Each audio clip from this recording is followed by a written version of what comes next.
President William Ruto is set to make his maiden State of the Nation address before both houses of Parliament tomorrow. The address, which is enshrined in the Constitution as one of the functions of a head of state, will see the President outline his scorecard and his future agenda. The address comes amid concerns over the high cost of living, an increase in fuel prices, and the depreciating value of the Kenyan shilling.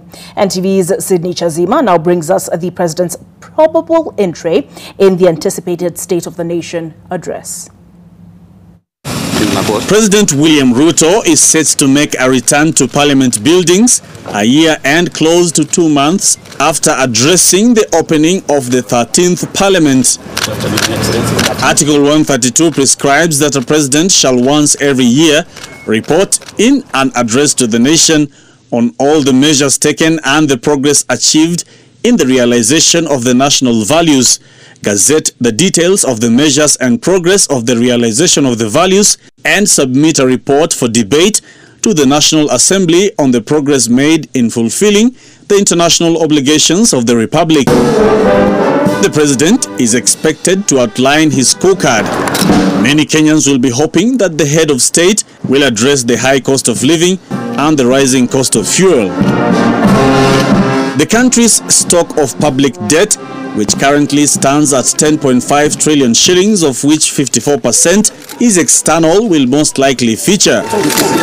The government has argued that the increased taxes are a necessity to help clear the debt obligations. In the just tabled supplementary budget, debt service obligations have been increased by 241 billion shillings to 1.8 trillion.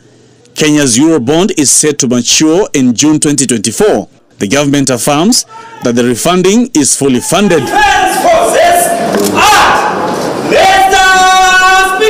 Matters corruption are also set to feature. The president in recent times has been issuing stern warnings to government officers who engage in corrupt practices, affirming his resolve to guard the funds collected from old and new taxes which are being deemed as burdensome. Some of the most notable actions and sweeping changes made by the Kenya Kwanza regime over corruption allegations have been around the KEMSA Board of Management. Aside from matters corruption within the governance structure, the president is also expected to highlight the changes in cabinet and the structure of various dockets, which are said to be geared towards enhancing service delivery. President Ruto has so far made more than 35 trips abroad, attracting critics and supporters in equal measure. Some who argue that the president has done well to market Kenya across international borders. The government's development plans and the reforms in the education and health sectors and the climate change agenda may also feature on the president's plate. All eyes will be on President William Ruto. Sydney Chazima, NTV.